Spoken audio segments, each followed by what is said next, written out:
Hello student, welcome to political science department class. कैसी है मेरी यूट्यूब फैमिली? आई होप आप सभी लोग हेल्दी होंगे, हैप्पी होंगे और आपकी जो स्टडी है उसको कंटिन्यू करते हुए अपने आप को और ज़्यादा बेहतर बनाने की कोशिश कर रहे हैं। स्टूडेंट, हमारा आज का टॉपिक है कानून। जो सिलेबस हमने स्टार्ट किया था BA first year first paper का, ये लास्ट चैप्टर है। हमारे बाकी के जो वीडियोज़ हैं वो सभी आप हमारे बीए फर्स्ट ईयर के प्लेलिस्ट में जाके आसानी से पा सकते हैं और आप पूरा विजिट करिए। पूरे चैनल के जितने भी वीडियो हैं बीए फर्स्ट ईयर के वो देखिए। अगर आपके सिलेबस में कोई और टॉपिक है या आप चाहते हैं कि हम अदर सब्जेक्ट्स भी, जैसे हमारे बहुत सारे स्टूडेंट और सब्सक्राइबर चाहते हैं कि हम और भी सब्जेक्ट्स की भी क्लास लें, तो प्लीज़ हमें कमेंट करके बताइएगा। चलिए शुरू करते हैं। आज का टॉपिक हमारा जो है लॉ। आज हम कानून पे बात करने वाले हैं। अब आप सभी लोगों ने स्वतंत्रता, समानता और न्याय, इन तीनों पे विस्तार से आपकी क्लास हुई है, लास्ट क्लास आप देख सकते हैं। तो अब उसी के आगे हम बढ़ते हुए आज कानून के विषय में बात करने वाले हैं। तो सबसे पहले हम थोड़ा सा इसके विषय में जानेंगे, इसके अर्थ को समझेंगे, फिर हम धीरे धीरे इसको स्टेप बाय स्टेप आगे बढ़ाते हुए आपको विस्तार से समझाएंगे। स्टूडेंट, जैसे कि हम सभी लोगों को पता है कि जो राज्य है, राज्य का जो पहला उद्देश्य है वो क्या है? राज्य का पहला उद्देश्य क्या है? शांति और जो व्यवस्थाएं हैं, जो सिस्टम है, उसको बना के रखना। और ये काम किसके सहायता से होता है, किसकी मदद से होता है? कानून की मदद से होता है।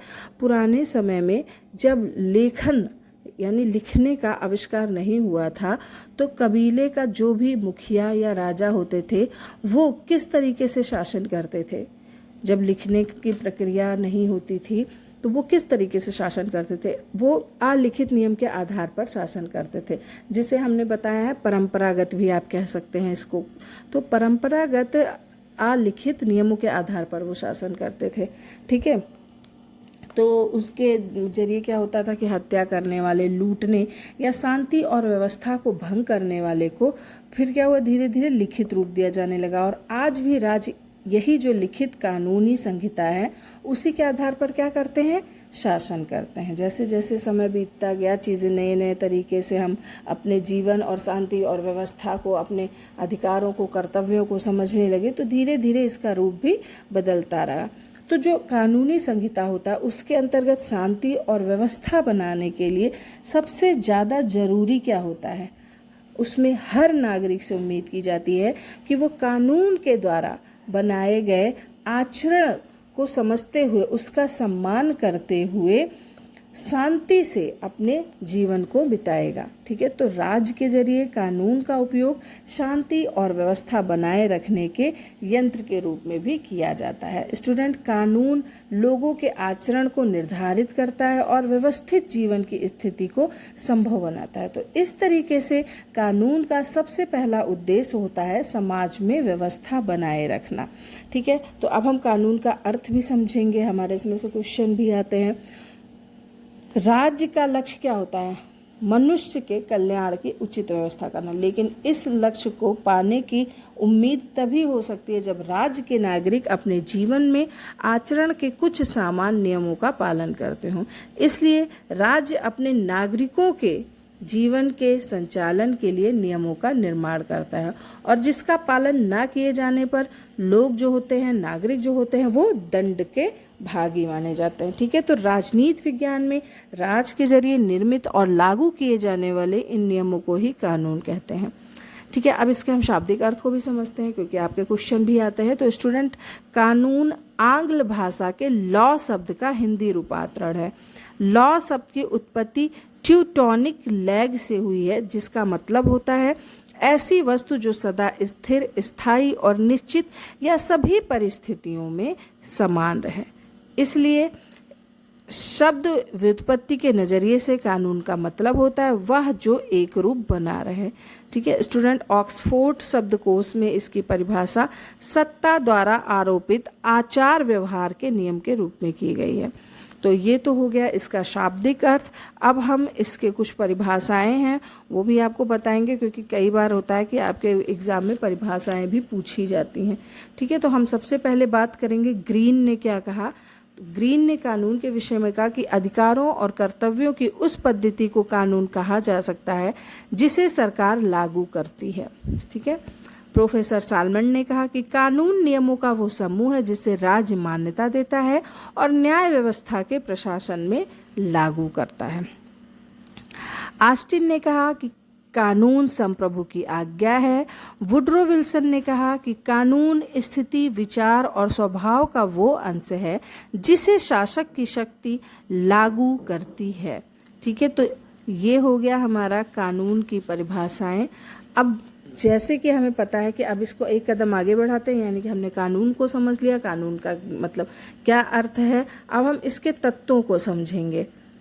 तो जो भी अभी हमने आपको परिभाषाएं बताई, तो उस पे आधार पे हम कह सकते हैं कि कानून के 5 तत्व हम बता सकते हैं।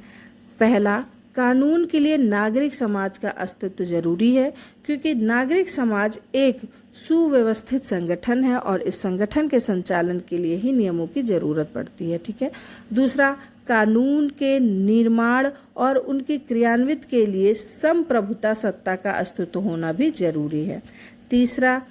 तीसरा तत्व है कानून का, कानूनों का संबंध व्यक्ति के बाहरी आचरण से होता है, उनकी आंतरिक भावनाओं से नहीं। चौथा तत्व है, नागरिकों को कानून का अनिवार्य रूप से पालन करना होता है और कानून का उल्लंघन करने वाले पर वो राजदंड के भागी होते हैं। ठीक है। फिर 5वां तत्व है, कानून ऐसे होने चाहिए जिनका पालन न केवल दंड के भय से बल्कि सामाजिक हित की भावना से किया जाए। तो ये तो हो गया कानून के तत्व। अब बात करेंगे हम कानून के स्वरूप की, किस तरीके से इसका रूप हम निर्धारित कर सकते हैं। तो शुरुआत तो हम करेंगे, शुरुआत एकदम प्राचीन उससे। सबसे पहले देखिए, जो राजनीतिक विचारक हैं उन्होंने कानून के वास्तविक रूपों में, क्योंकि जैसे कि आपको पता है कि इसका भी रूप बदला, परंपरागत रूप से, अपरंपरागत रूप से, पहले का आलिखित, लिखित, कुछ जगहों पे आलिखित संविधान है, कुछ जगहों पे लिखित संविधान है। तो देश काल परिस्थिति के अनुसार ये सभी चीज़ें बनाई जाती हैं, निर्मित की जाती हैं। तो कानून का जो वास्तविक रूप है उसके संबंध में जो राजनीतिक विचारक हैं उनके अंदर बहुत मतभेद है।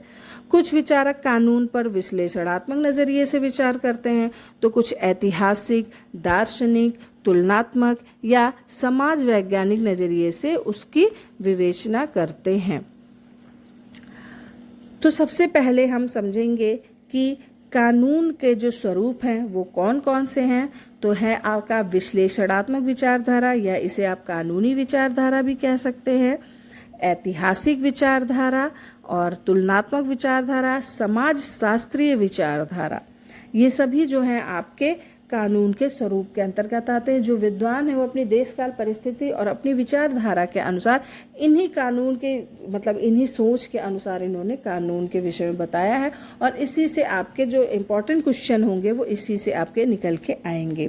ठीक है। तो चलिए सबसे पहले बात करते हैं विश्लेषणात्मक विचारधारा, या इसे कानूनी विचारधारा भी कहते हैं। स्टूडेंट, कानून के विश्लेषणवादी संप्रदाय ने निरंकुशतावादी और आदर्शवादी दर्शन से प्रेरणा पाई। उनका शुरुआत किससे समझा जाता है? विश्लेषणात्मक विचारधारा, इसको माइंड में रखिएगा कि विश्लेषणात्मक विचारधारा की शुरुआत प्लेटो से समझा जाता है। कानून के संबंध में इनकी धारणा बेंथम और ऑस्टिन के विचारों पर आधारित है, और इसके प्रतिपादन का काम किसने किया ये भी याद कर लीजिएगा। इसका प्रतिपादन हॉलैंड और बिलोबी के द्वारा किया गया है। ठीक, तो शुरुआत होती है कि विश्लेषणात्मक विचारधारा या कानूनी विचारधारा की शुरुआत प्लेटो ने की, और ये किसके विचारों पर आधारित है? बेंथम और ऑस्टिन के विचारों पर, और साथ ही साथ इसका प्रतिपादन हॉलैंड और बिलोबी ने किया।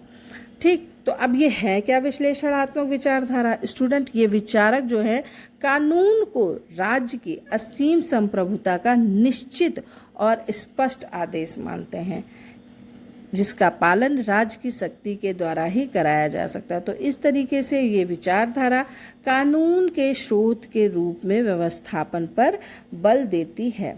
तो ये तो हो गया आपका विश्लेषणात्मक विचारधारा। अब बात करेंगे ऐतिहासिक विचारधारा की। स्टूडेंट, ऐतिहासिक विचारधारा के जो मुख्य प्रतिपादक हैं वो जर्मनी में सेविग्नी और इंग्लैंड में सर हेनरी मैन, F.W.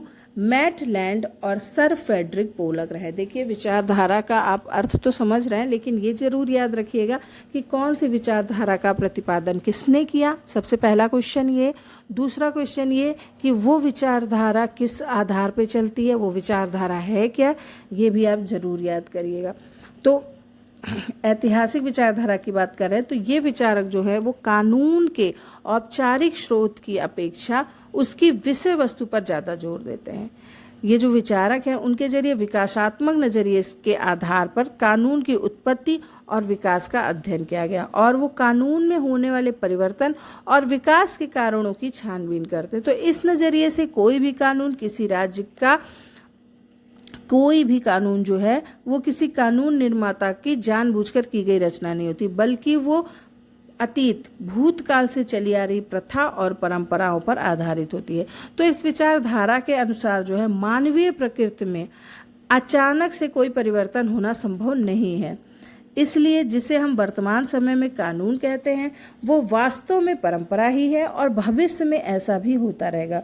तो इस विचारधारा के अनुसार तो ऑस्टिन की अपेक्षा वुडरो विल्सन की परिभाषा जो है वो ज़्यादा अच्छी है, क्योंकि वो कानून को किसी निश्चित सत्ता के रूप में नहीं मानते, बल्कि इसमें प्रथा पर आधारित चलनों को भी शामिल करते हैं। स्टूडेंट, ये विचारधारा कानून की अवधारणा के विकास संबंधी पहलू के अध्ययन पर भी जोर देते हैं। ठीक है, तो विश्लेषणवादी विचारधारा के जरिए प्रतिपादित कानून की औपचारिक और स्थिर धारणा पर ये एक बहुत ही आवश्यक और अच्छा सुधार है। ये पद्धति जो है वो अलग अलग राष्ट्रों की कानूनी पद्धतियों के अध्ययन के लिए बहुत ज़्यादा उपयुक्त मानी जाती है, लेकिन इस पद्धति की ये बड़ी कमी है कि इसके पोषक जो हैं वो साधारण रूप से कानून में परिवर्तन के विरोधी होते हैं। वो कानूनी इतिहास पर ज़रूरत से ज़्यादा बल देते हैं। तो अतीत के लिए ज़्यादा श्रद्धा होने के कारण ये विचारधारा जो है रूढ़वादी है। तो इसके अलावा इस पद्धति में विधि के दर्शन को स्थान नहीं दिया जाता। तो इस तरीके से ये विचारधारा प्रथा और परंपरा के अलावा अन्य तत्वों की अवहेलना करती है और कानून के संबंध में पूरे तरीके से सच जो है हमारे सामने नहीं रख पाती। तो ये हो गया ऐतिहासिक विचारधारा। देखिए, जो भी विचारधारा है तो उसके विषय में पहले बात होगी, तो उसकी कुछ कमियां निकाली जाएंगी, आलोचना होगी, ताकि हम इसमें आगे और सुधार कर सकें। ठीक, तो अब बात करेंगे दार्शनिक विचारधारा के। स्टूडेंट, इस विचारधारा के प्रतिपादक न्यायविद वर्तमान या अतीत के वास्तविक कानूनों की अपेक्षा कानून के अमूर्त या दार्शनिक रूप का अध्ययन करते हैं। उनका विशेष संबंध न्याय के विचार का एक नैतिक सिद्धांत के विकास और एक आदर्श न्याय पद्धति से है। इस पद्धति में कानून के विकास के विचार को आचारात्मक और नैतिक तत्व के रूप में देखा जाता है। ठीक है, तो इसके पोषकों में हीगल, कांट और डीन पाउंड का नाम हम मुख्य रूप से ले सकते हैं। और इसके जो प्रमुख आधुनिक प्रतिपादक माने जाते हैं इस विचारधारा के, तो जर्मनी के प्रोफेसर जोसेफ कोहलर इस विचारधारा के प्रमुख आधुनिक प्रतिपादक हैं। तो चलिए देखते हैं कि कोहलर ने क्या कहा। तो कोहलर के अनुसार न्याय के दार्शनिक पहलू का आदर्श से उतना ही संबंध है जितना कि कानून के यथार्थ तत्वों से। तो कानून संस्कृति की उपज और उसे आगे बढ़ाने का साधन दोनों ही है। अब इसको थोड़ा विस्तार से समझा देती हूँ मैं। देखिए, ये जो विचारधारा है, ठीक, वो न्यायविद कानून के अमूर्त और दार्शनिक रूप में ज़्यादा जोर देते हैं। इस पद्धति का जो कुछ दोष है वो ये है कि विचारक कानूनों से संबंधित दार्शनिक विवेचनों में ज़्यादा लगे रहते हैं और यथार्थ को ठीक से नहीं देख पाते। चलिए अब बात करेंगे तुलनात्मक विचारधारा की। तो ये एक नई विचारधारा है और एक अर्थ में ऐतिहासिक विचारधारा से इसे हम श्रेष्ठ मानते हैं। इसमें अलग अलग देशों की कानूनी पद्धतियों पर विचार करके निष्कर्ष निकाले जाते हैं। वास्तव में ये एक ऐतिहासिक पद्धति का ही विकसित और परिवर्तित रूप है, क्योंकि इसके प्रतिपादकों का ये मानना है, ये विश्वास है कि अलग अलग कानूनी पद्धतियों और प्रथाओं, अतीत और वर्तमान सभी की समीक्षा और तुलना करने से वो और अधिक अच्छे कानून संबंधी निष्कर्षों पर पहुंच सकते हैं। तो इनके पोषकों में हर्बर्ट स्पेंसर और मार्शल जो है मुख्य माने जाते हैं। ठीक है, तो अब बात करते हैं समाज शास्त्रीय विचारधारा की। इस विचारधारा के प्रतिपादकों का विश्वास है कि कानून सामाजिक शक्तियों की उपज होते हैं, इसलिए उसे समाज की आवश्यकताओं की पूर्ति का साधन होना चाहिए। ये कानून के प्रशासन और उनकी रचना के ढंग दोनों की बातों पर जोर देते हैं और उनका मानना है कि कानून की अच्छाई का निर्णय उसके परिणाम के आधार पर किया जाना चाहिए, न कि आदर्श और काल्पनिक सिद्धांतों पर। इस शाखा के विचारकों में ऑस्ट्रिया के गम्प्लाविस, हॉलैंड के क्रैब और संयुक्त राज्य अमेरिका के जस्टिस होम प्रमुख है। देखिए, हम स्थान भी इसलिए बता रहे हैं क्योंकि अभी आप तो पढ़ रहे हैं, ये चीज़ें आपको बहुत लाइट लग रही होंगी। अगर आप अच्छे से इस अपने स्टडी को और आगे बढ़ाना चाहते हैं, जैसे कि आप नेट का एग्ज़ाम देना चाहते हो इसी सब्जेक्ट से, या फिर आप सिविल को आप अपना इसमें अपना मेन सब्जेक्ट बनाना चाहते हो, तो ये सब चीज़ें आपके लिए छोटी छोटी बातें बहुत मायने रखती हैं। नेट में भी बहुत बार ऐसे क्वेश्चन पूछे जा चुके हैं कि ये कहाँ के निवासी थे, तो आपको ये चीज़ इसीलिए मैं बता रही हूँ। सीरियसली इन सब चीज़ों को अभी से अगर आप अच्छे से पढ़ना स्टार्ट कर देंगे तो आगे आपकी परीक्षाएं और भी आसान होती जाएंगी। चलिए ठीक है, अब हो गया हमारा जो है समाज शास्त्रीय विचारधारकों की भी बात हो गई। तो जैसे कि ये सभी विचारधाराएं हमने आपको बताई, तो इन सभी ने आपने देखा कि कानून के सब ने अलग अलग रूपों पर थोड़ा थोड़ा प्रकाश डाली है, लेकिन इसके साथ ही इनमें सब में सच के भी अंश जो है कुछ ना कुछ जरूर रहे। तो कानून एक निश्चित और उच्चतर मानव का आदेश मात्र नहीं होता, बल्कि इसे स्थिर और मानव जीवन की आवश्यकताओं से अलग ही माना जाता है। कानून की एक उचित धारणा के अंतर्गत हमें ये मानना पड़ेगा कि राजनीतिक शासन की सत्ता कानून को वैधानिक मान्यता देती है, लेकिन उसका यथार्थ स्वरूप देश के ऐतिहासिक वातावरण और समाज की नैतिकता का परिणाम होते हैं। स्टूडेंट, कानून जो है वो प्रगतिशील होता है और अपने आप को जनता के नैतिक, आर्थिक और धार्मिक नजरिए के अनुकूल बना लेता है। तो आजकल जो है सभी विचारधाराओं के विधान शास्त्री जो है वो कानून को मानव कल्याण का एक साधन मानने लगे। तो आज के विधान शास्त्री कानून की केवल सैद्धांतिक विवेचना ही नहीं करते, बल्कि वो ये भी देखते हैं कि अतीत में उन कानूनों का क्या प्रभाव हुआ है और वर्तमान स्थिति क्या है, और मानवीय कोशिशों से उन्हें किस तरीके से सुधारा जा सकता है। तो आई होप आपको ये चीज़ समझ में आ गई होगी। अब देखिए, अब सबसे ज़्यादा ज़रूरी क्या है, कानून के प्रकार भी हमें पता होना चाहिए। मैं हमेशा कहती हूँ कि जब भी आप कॉन्सेप्ट पढ़ रहे हों तो आप इसको प्रैक्टिकली अपने आसपास देखिए कि हमें किन किन रूपों में कैसे कैसे हमारे साथ जुड़ा हुआ है। कोई भी सब्जेक्ट हो, आप अगर पढ़ रहे हैं तो ये सब चीज़ें आप अगर धीरे धीरे अपने माइंड में लाएंगे तो आपको हैबिट हो जाएगी कि जब हमने कोई कॉन्सेप्ट पढ़ा तो वो हमारे आसपास किन रूपों में हमें दिखता है। तो सबसे पहले हम बात करेंगे कानून के प्रकार की। तो आता है सबसे पहले व्यक्तिगत कानून। स्टूडेंट, ये कानून व्यक्तियों के पारस्परिक संबंध को निश्चित करते हैं, जैसे ऋण संबंधी कानून, जायदाद खरीदने और बेचने के कानून इसी श्रेणी में आते हैं। दूसरा कानून के प्रकार में आएगा पब्लिक लॉ, जिसे आप सार्वजनिक कानून कहते हैं। तो इन कानूनों के द्वारा व्यक्ति का सरकार या राज्य के साथ संबंध निश्चित किया जाता है। ठीक है, तो इसके उदाहरण में आपका आता है कर लगाने, चोरी, डकैती और हत्या करने वालों को दंड देने के लिए जो कानून बनाए जाते हैं, इसी सूची में शामिल किया जाता है। फिर आता है तीसरा आपका संवैधानिक कानून। स्टूडेंट, संवैधानिक कानून उस कानून को कहते हैं जिसके जरिए सरकार का ढांचा निश्चित किया जाता है और जिसके द्वारा राज्य के लिए नागरिकों के अधिकार और कर्तव्यों का विश्लेषण किया जाता है। उदाहरण के तौर पे आपको बताना चाहूंगी कि भारत में राष्ट्रपति का निर्वाचन, सर्वोच्च न्यायालय का गठन और शक्तियां और राज्यपाल की नियुक्ति से संबंधित कानून जो है संवैधानिक कानून के उदाहरण ही होते हैं। ठीक, तो व्यक्तिगत, सार्वजनिक, संवैधानिक कानून के बाद हम बात करेंगे सामान्य कानून की। तो जो जनता है, जो नागरिक है, उसके दैनिक जीवन और आचरण को नियमित करने वाले कानून को सामान्य कानून कहते हैं। वो व्यवस्थापिका के द्वारा नियमित होते हैं और रीति रिवाज और परंपराओं पर आधारित होते हैं। स्टूडेंट, लचीले संविधान में तो सामान्य कानून और संवैधानिक कानून के निर्माण की एक ही प्रक्रिया होती है, लेकिन कठोर संविधान में संवैधानिक कानून के निर्माण, परिवर्तन और संशोधन की प्रक्रिया सामान्य कानून से अलग और विशेष तरीके की होती है। अब बात करेंगे प्रशासकीय कानून की। तो किसी किसी देश में साधारण नागरिकों से अलग सरकारी कर्मचारियों के लिए अलग कानून होते हैं। इन कानूनों को प्रशासकीय कानून कहते हैं। ये वो नियम हैं जो राज्य के सभी कर्मचारियों के अधिकारों और कर्तव्यों को निश्चित करते हैं। स्टूडेंट, फ्रांस प्रशासकीय कानून का सबसे अच्छा उदाहरण है। अब बात करेंगे प्रथागत कानून की। तो ये देश में प्रचलित रीति रिवाज और परंपरा का विकसित रूप होते हैं और न्यायालय इन्हें मान्यता देकर कानून का रूप देते हैं। इंग्लैंड में कानून के विकास में रीति रिवाजों ने बहुत ही भाग लिया, इसलिए वहाँ कॉमन लॉ काफ़ी प्रचलित है। अब बात करेंगे अध्यादेश की। क्योंकि हम कानून के प्रकार की बात कर रहे हैं तो इसमें हम अध्यादेश को भी शामिल कर रहे हैं।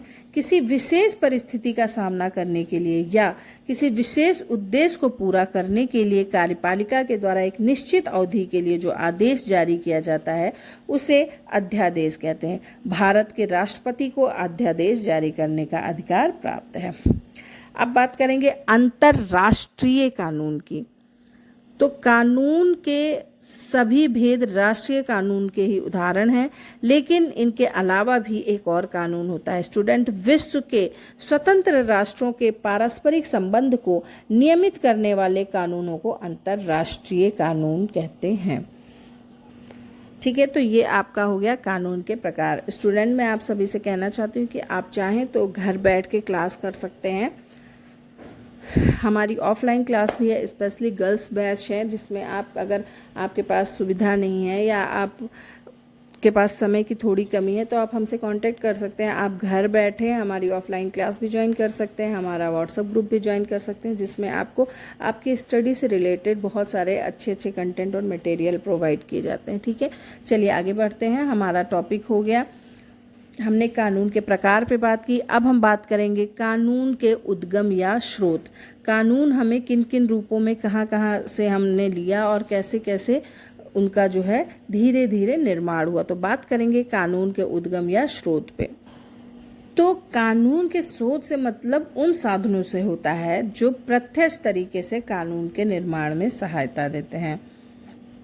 स्टूडेंट, आधुनिक राज्य में सामान्य रूप से विधानमंडल के जरिए कानून का निर्माण किया जाता है, लेकिन विधानमंडल के अलावा भी कानून के बहुत सारे स्रोत हैं जिनका हम विस्तार से आपको आगे हम जिसके विषय में बताएंगे। तो सबसे पहले कानून के स्रोत में आते हैं रीति रिवाज या परंपराएं।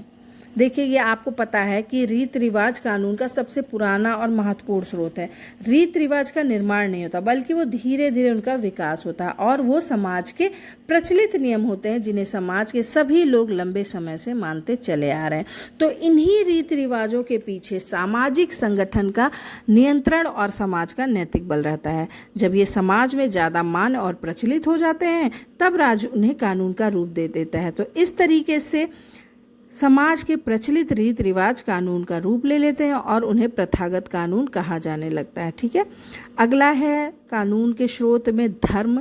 स्टूडेंट, कानून के विकास में परंपरा की तरह धर्म का भी बहुत ही महत्वपूर्ण स्थान है।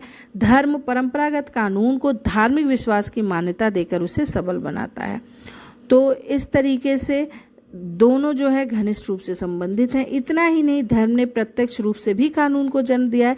पुराने समय में ईश्वर को समस्त सत्ता और कानून का उद्गम माना जाता था, इसलिए धर्म अधिकारी और धर्म शासकों के माध्यम से अभिव्यक्त कानूनों का स्वरूप जो है वो दैवीय होता था।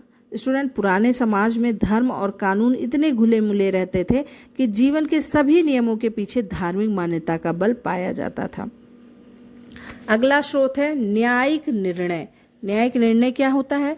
जैसे जैसे सामाजिक व्यवस्था जो है जटिल होने लगती है वैसे वैसे अलग अलग रीति रिवाजों में संघर्ष भी बनने लगते हैं। तो इस संघर्ष के कारण रीति रिवाजों की वैधता में जो है वो संदेह किया जाने लगा। इसी स्थिति में कभी कभी ऐसे विवाद खड़े हो जाते थे जिनका रीति रिवाजों के पास कोई समाधान नहीं होता था। इसलिए ऐसे विवादों को सुलझाने के लिए समाज में उन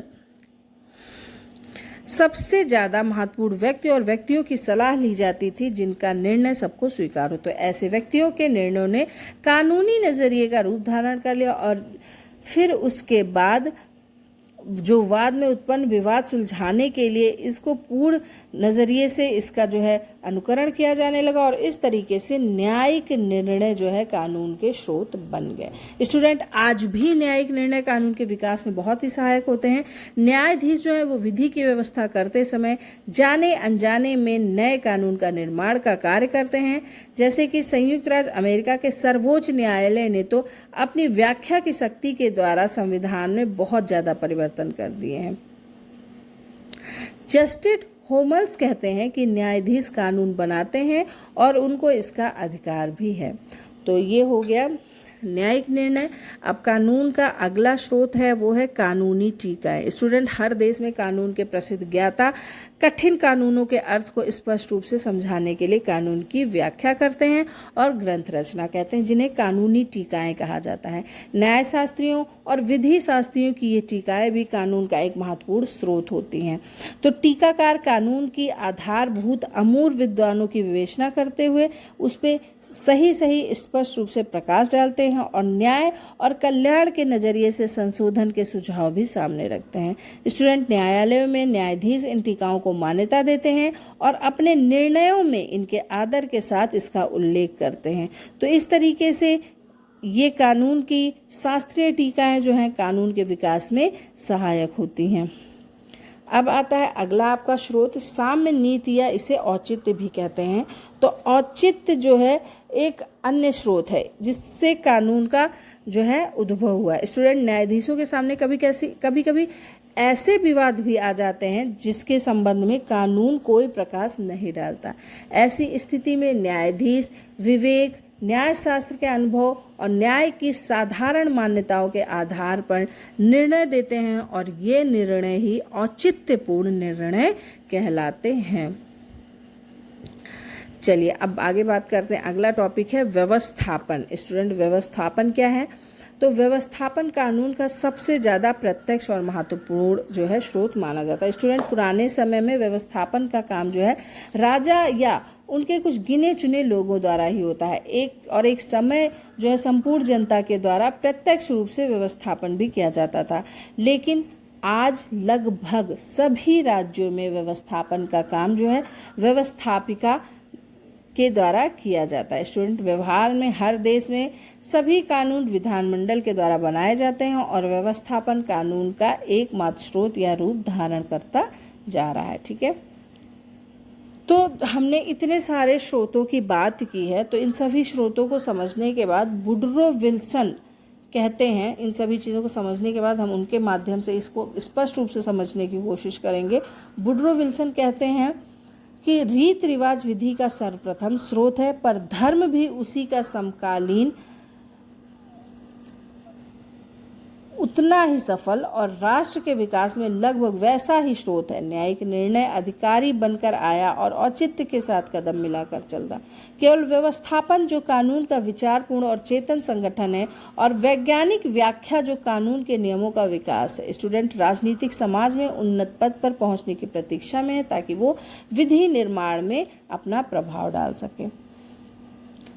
ठीक है, तो इस तरीके से हम कह सकते हैं कि कानून के प्रारंभिक स्रोतों का महत्व आज कम हो गया, लेकिन आज भी वो व्यवस्थापन की अति पर अंकुश रखने का काम करते हैं। अब हम थोड़ी सी बात करेंगे नैतिकता और कानून के विषय में, क्योंकि इस पे भी थोड़ा सा हमें लगता है कि आपको जानकारी होनी चाहिए कि क्या नैतिकता और कानून एक ही हैं या अलग हैं, या हमारे समाज में ये किस रूप में। तो इस पे बस थोड़ी सी चर्चा करूँगी, समय आपका ज़्यादा हो रहा है।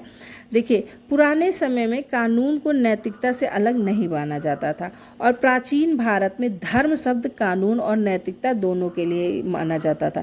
स्टूडेंट, यूनानी विचारधारा में भी कानून और नैतिकता को एक दूसरे से अभिन्न माना जाता था। प्लेटो ने कहा कि सर्वश्रेष्ठ राज्य वो है जो व्यक्ति के सदाचार और धर्म परायणता के अधिकाधिक समरूप हो। अरस्तु ने कहा कि राज का अस्तित्व व्यक्ति के जीवन को नैतिक बनाने के लिए, लेकिन फिर उसके बाद धीरे धीरे जब राज ने एक स्पष्ट राजनीतिक संगठन का रूप पाया तो कानून ने सत्ता के आदेश का रूप धारण किया और इसका स्वरूप बहुत कुछ सीमा तक नैतिकता से अलग हो गया। ठीक है, तो हम कानून और नैतिकता में किन किन तरीकों से भेद कर सकते हैं। स्टूडेंट, नैतिकता का क्षेत्र कानून की अपेक्षा बहुत ही ज़्यादा विस्तार से है। नैतिकता का संबंध हमारे मनुष्य के बाहरी और आंतरिक सारे जीवन के साथ होता है, लेकिन कानून का संबंध व्यक्ति के केवल बाहरी आचरण के साथ होता है। तो इस तरीके से ये कहा जा सकता है कि कानून कभी कभी व्यक्ति के आंतरिक भावों का अध्ययन करता है, लेकिन ऐसा केवल पृष्ठभूमि के रूप में और बाहरी आचरण के उद्देश्य को निश्चित करने के लिए किया जाता है। तो ये चीज़ आपको समझ में आई कि नैतिकता जो है वो हमारे आंतरिक रूप से और कानून जो है वो हमारे बाहरी रूप से हमसे संबंधित है। फिर बात करते हैं नैतिकता और कानून में। स्टूडेंट, कानून जो है राज्य की शक्ति के द्वारा मनवाए जाते हैं। कानून राज्य की शक्ति के द्वारा मनवाए जाते हैं, लेकिन नैतिक नियमों के पीछे इस तरीके की कोई भी शक्ति नहीं होती है। जैसे कि मैं बताना चाहती हूँ, सुनिए,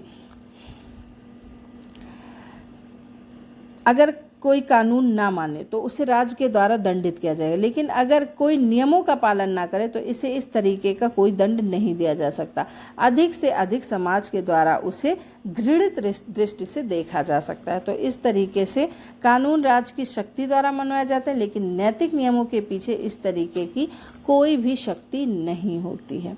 स्टूडेंट, कानून और नैतिकता में ये भी भेद है कि कानून निश्चित और सर्वव्यापी होते हैं, यानी कि सभी नागरिकों पर एक जैसे लागू होते हैं, लेकिन नैतिक नियम अस्पष्ट और अनिश्चित होते हैं। और नैतिकता का मतलब हर व्यक्ति के लिए अलग होता है, क्योंकि ये तो हर व्यक्ति के अपने मन या अंतरात्मा के आदेश हैं। ठीक है स्टूडेंट, आगे मैं बताना चाहूँगी कि सभी अनैतिक बातें गैर कानूनी नहीं होती और सभी गैर कानूनी बातें भी आवश्यक रूप से अनैतिक नहीं मानी जा सकती। तो आई होप आपको ये चीज़ समझ में आई होगी। अब हम इसका निष्कर्ष थोड़ा सा आपको बता देते हैं। स्टूडेंट, कानून और नैतिकता में इतना अंतर होते हुए भी इन दोनों का संबंध हमेशा से बहुत ही घनिष्ठ रहा है। आधुनिक काल का राजनीतिक दर्शन भी इस बात को अस्वीकार नहीं करता कि मनुष्य स्वभावतः एक नैतिक प्राणी है और वो केवल राज्य के भीतर रहकर ही अपने व्यक्तित्व का विकास कर सकता है, क्योंकि राज्य उसके नैतिक जीवन की सर्वोच्च स्थिति है।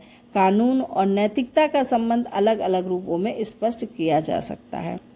स्टूडेंट, सबसे पहले मैं बताना चाहूँगी कि कानून समाज में प्रचलित नैतिक विचारों की ही देन होते हैं और कानून का एक महत्वपूर्ण स्रोत नैतिकता होती है। लेकिन जब नैतिक विचार स्थायी और प्रचलित हो जाते हैं तब वो कानून का रूप ग्रहण कर लेते हैं।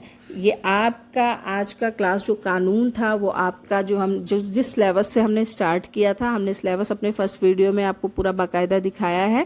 उसका ये फर्स्ट पेपर जो है बीए फर्स्ट ईयर के फर्स्ट पेपर के सारे टॉपिक हमने कवर कर दिए हैं और आप प्लेलिस्ट पे जाके देख सकते हैं। नेक्स्ट जो है हमारा होगा वो है बीए फर्स्ट ईयर के सेकेंड पेपर पे हम बात करेंगे, जो है भारत का राष्ट्रीय आंदोलन नेशनल मूवमेंट ऑफ इंडिया। उस पर हम विस्तार से चर्चा करेंगे। स्टूडेंट, आज की क्लास आपको कैसी लगी प्लीज़ हमें कमेंट करके बताइएगा। हमारे चैनल को सब्सक्राइब कर लीजिए, इसे लाइक और शेयर भी ज़रूर कीजिएगा। आपके एक लाइक एक कमेंट से हमें बहुत ज़्यादा उत्साह मिलता है ताकि हम आपके लिए इससे भी कुछ बेहतर कर सकें। और आप सभी लोग क्या चाहते हैं कि मैं आगे और किन किन सब्जेक्ट पे आपके बीए कोर्स के लिए मैं क्लासेस दूं, तो प्लीज़ हमें कमेंट करके बताइएगा। Thank you.